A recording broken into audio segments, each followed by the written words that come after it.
Kata Mbak Sheryl 1 sampai 1,5% loh margin error itu. Kalau kata kita Mbak Sheryl, lihat ya. PSI itu nggak melakukan langkah-langkah atau upaya-upaya di luar kepatutan lah.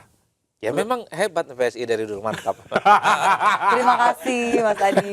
Kita tinggal Nggak, tunggu lolos maksudnya apa enggak nih. bukan, maksudnya apakah akan melakukan hal seperti itu gitu loh. Karena ketumnya anak presiden dan masih berkuasa pula. Apakah tidak akan menggunakan potensi-potensi itu?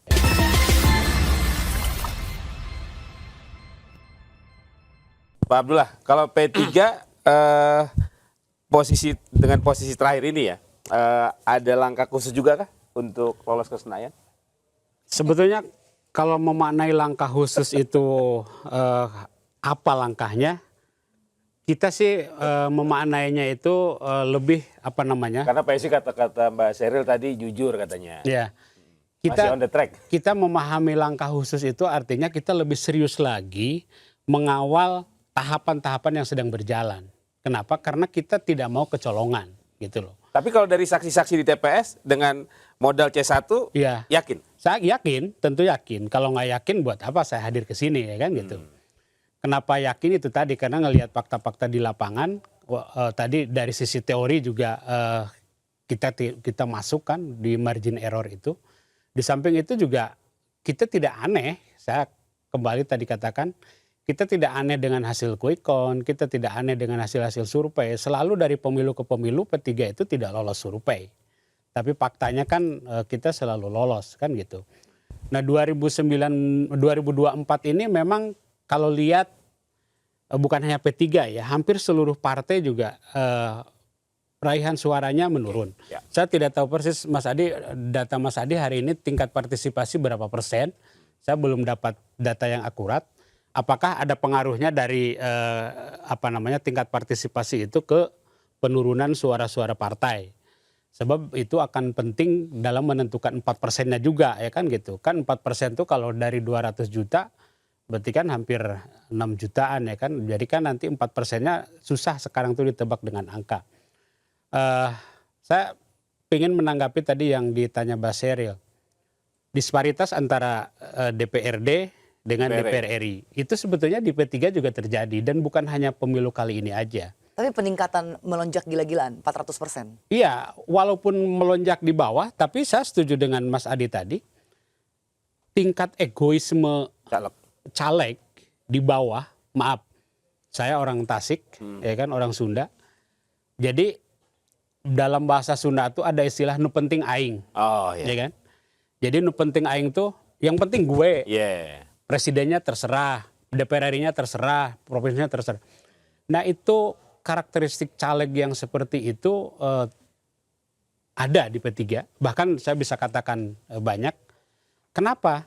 Itu bisa jadi tadi bicara kaderisasi ya kan gitu. Bisa jadi karena memang tingkat perkaderannya lemah. Mungkin juga dia itu adalah caleg baru kan gitu. Sehingga kalau di P3 ada 6 prinsip perjuangan belum memahami bagaimana visi misi partai. Sehingga akhirnya berpikirnya yang penting dia lolos. Dan itu dijawab dengan data statistik. Hari ini sih kalau 2024 belum selesai. Tapi kalau 2019 seperti di Kota Tasikmalaya, suara DPRD-nya itu total 97.000 dengan mendapatkan 10 kursi, 9 pemilu yang lalu itu. Tapi suara DPR RI-nya berapa? Cuman 37.000. Jadi kan ada gap hampir 50.000. Nah, ini tingkat kesadaran ini bukan hanya di PSI tapi di P3 juga memang ada. Jadi Bang Abdullah ingin mengatakan ke Mbak Sheryl jangan terlalu kaget dengan kondisi itu ya. Enggak, di praktiknya juga Bang, misalnya caleg partai politik tertentu, provinsinya dia bisa kawin dengan partai yang lain. Nah itu lebih parah lagi kan, Pilpresnya lebih parah lagi beda. kalau yang begitu. penting dirinya itu mendapatkan faedah dan limpahan suara. Saya dari misalnya nih kader partai ubur-ubur, ya kan? Saya bisa di provinsi dan kabupaten sama pusatnya itu beda partai dengan yang lain. Yang penting saya mendapatkan insentif, dukungan politik ya, meningkat secara signifikan dan lolos. Udah itu aja pikirannya. Yeah. Kenapa ini terjadi? Karena ideologisasi di partai nggak ada. Nggak ada orang saat ini kader partai yang mau mati demi partai, nggak ada Bang. Partai itu hanya dia rental mobil, alat untuk mendapatkan kekuasaan. Anggota dewan, udah selesai. Ini yang kemudian membuat kenapa begitu banyak partai dalam kampanye fotonya hanya sendiri Pak. Caleg DPR RI Adi Pray atau caleg DPR RI Kota Depok Adi Pray. Provinsi kemudian DPR RI-nya termasuk presiden nggak dicantumin. Karena bagi mereka 3 tingkatan ini nggak nguntungin bagi dia. Ngapain kampanyein pilpres, dia nggak pernah nyumbang kok ke saya. Ngapain kampanyekan yang anggota dewan, tak pernah dia sumbang kita. Dia hanya berpikir untuk dirinya sendiri. Ini yang kemudian bisa menjelaskan kenapa caleg ya di dapil tertentu, level tertentu DPRD itu tidak inline dengan di pusat. Ya. Termasuk kenapa di DPR pusatnya besar, di daerahnya kecil. Itu hanya ada DPR RI berkampanye untuk dirinya, DPRD-nya ya bodoh amat ya. Mau lolos tak ada urusannya. Termasuk pilpres. Caleg kemarin kalau mau jujur dia banyak berpikir tentang dirinya. Kalaupun toh yang jadi presiden itu Anies, Prabowo yang jadi Anies, jadi presiden maksud saya, Ganjar jadi presiden. Kalau saya nggak kepilih jadi anggota dewan, sama aja bohong ini hidup. Ini yang kemudian menjelaskan kenapa banyak partai pileknya naik secara signifikan, tapi pilpresnya kalah. Ada perolehan calegnya itu kuat secara signifikan, tapi pilpresnya dia semblehoy. Semblehoy itu Apa ya? bahasa Betawi itu agak turun-turun gitu lah, Pak. Ngonda turun lah ya. Loyo, kira-kira begitu. Karena kalau mau jujur, pertarungan pileg dan pilpres ini kan yang pusing itu sebenarnya caleg. Berpikir hanya untuk dirinya. Makanya banyak yang mengatakan, hanya caleg yang agak rada-rada gimana gitu, kalau dia berpikir tentang dirinya, berpikir juga tentang caleg dan pilpres. Baik, kembali ke pileg, artinya komposisi Senayan tidak akan ada kejutan 2024 nanti. Ya, yang struggle yang sebenarnya sekarang itu P3 dan PSI. Ini kan ramai betul diperbincangkan. Karena kalau kita membaca quick count ya, misalnya P3 ini kan 3,8. Bang. Itu artinya hanya butuh sekitar 0,0 sekian persen lah untuk lolos ya.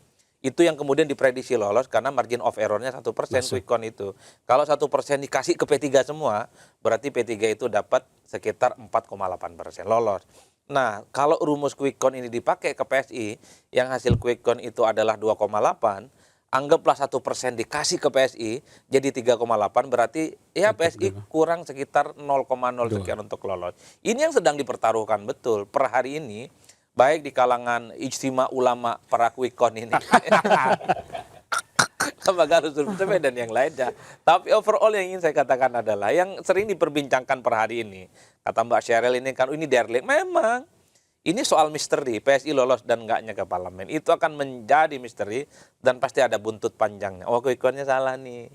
Padahal quick count memprediksi pileg dan Jadi pilpres sebentar, menang. kata Mbak Sheryl, 1-1,5% loh margin error itu. Kalau kata kita Mbak Sheryl, lihat ya. PSI itu nggak melakukan langkah-langkah atau upaya-upaya di luar kepatutan lah. Ya memang hebat PSI dari dulu, mantap. Terima kasih Mas Adi. Kita tinggal Nggak, tunggu. Lolos apa enggak nih? Bukan, maksudnya apakah akan melakukan hal seperti itu gitu loh. Karena ketumnya anak presiden dan masih berkuasa pula.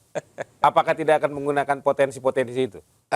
Wallahu a'lam bishawab. Gelap gulita saya. Mas Margi, Undang-undang ITE belum direvisi. ya, Mas Margi saya bantu sekaligus nanya ke Mas Adi selaku pengamat ya kan. Iya. Pemilu 2024 itu dalam pandangan saya ada teori yang gugur Mas Adi. Teori kutil efek. Ya kan gitu. Teori ekor jas. Kalau 2009, 2014 figur Pak SBY itu inline dengan Demokrat. 2004, 2009 ya. 2014, 2019 figur Pak Jokowi itu inline dengan PDIP kan gitu. Jadi figur Pak Jokowi sebagai capres, PDIP naik. Jadi itu yang memaknai kutil efek itu di situ. Nah 2024 ini saya ngelihat, maaf ya Mbak Sheryl, kampanyenya di mana-mana kan bukan kampanyenya, billboardnya apa ya yang nyebut partainya Pak Jokowi itu, PSI partainya Pak Jokowi Bersama kan. Jokowi. Bukan bersama, betul kan? Pas PSI partainya Pak Kita ada Jokowi kan. beberapa versi soalnya saya nggak hafal semua. Itu salah satunya yang sempat. Jokowi partainya PSI. Yang tegak lurus ke Jokowi pilih PSI. Nah banyak sekali Hafal, saya statement. kan meneliti Ini kayaknya soalnya. fans Iya, PSI iya. juga. Nah, jadi maksud Balionya saya. banyak sih soalnya ya. Jadi Iya. maksud saya. Ada 2 kali kopdarnya Jokowisme. Nah dari Ngundang Mas istilah-istilah. Adi juga. Ya dari Hafal saya, iya. itu hafal saya. Dari istilah-istilah yang disampaikan Mas Adi itu, kenapa tidak berbanding lurus dengan kenaikan suaranya PSI? Padahal PSI kita melihat betapa kuat mengkapitalisasi figur Pak Jokowi. Kemudian bicara capres katakanlah ya kan, bicara capres. Maaf, figur Mas Ganjar memang kan jelas-jelas kader PDIP kan gitu, didukung secara resmi. Tapi faktanya hari ini PDIP juga turun suaranya kan dibanding dengan 2019. Kemudian kalau figurnya Pak Prabowo katakanlah sebagai ketua umum Gerindra, menurut versi Quick Count hari ini memimpin ya kan gitu. Tapi suara Gerindranya kan juga tidak signifikan naik. Nomor 3, Mas. Iya kan? Kalau Mas Anies sebagai capres saya tidak tahu efeknya ke siapa. Tapi kalau lihat PKB ada kenaikan, Nasdem ada kenaikan ya kan gitu. Tapi PKS sepertinya enggak dapat berkah istilah Mas Hadi. Malah di Prabowo kan kelihatannya mungkin yang dapat berkah Golkar katakanlah. Nah ini yang terjadi di 2024 itu berbeda dengan 2019 ini faktor apa kira-kira Mas Hadi? Sebagai contoh, kenapa figur Pak Jokowi tidak inline dengan Nggak ngefek lah ya gitu ya. nggak ngefek ke PSI katakanlah gitu. Ini butuh jawaban profesional atau jawaban berbayar nih? Memangnya kalau gini, ini menarik. Memangnya kalau berbayar nggak profesional. saya jadi penasaran nih. Ini Mas Adi sendiri yang ngomong. Iya. Oke. Berbayar itu habis ini traktir kopi. Ya. maksudnya. Oke, berarti terus nanti amat, pemilu di udah next selesai. episode Bang Abdullah. Karena ini Padahal kita saya juga penasaran pengen dengar. penasaran. Kan Habis ini mumpung juga gratis, kopi. mumpung gratis nih. Harus juga kopi. Iya. Oke, Mbak Seril, thank you sudah hadir di Cawe-Cawe. Bang Makasih. Abdullah, terima Terima kasih. kasih. Cang Adi, terima Ini kasih. udahan ini? Udah lah. Oh, Padahal masih aduh. banyak ya. Iya. kita Padahal ngomong. baru mau gaspol ini, Pak. Iya, karena tadi undang-undang ITE-nya belum direvisi katanya. Oke, thank you, sehat-sehat selalu. Makasih. Dan sampai di sini program Cewek-Cewek untuk episode kali ini. Semoga bermanfaat dan insya Allah kita jumpa lagi di program Cawe-Cawe berikutnya. Wassalamualaikum warahmatullahi wabarakatuh. Salam. Salam warahmatullahi wabarakatuh. Kalau Bang Margi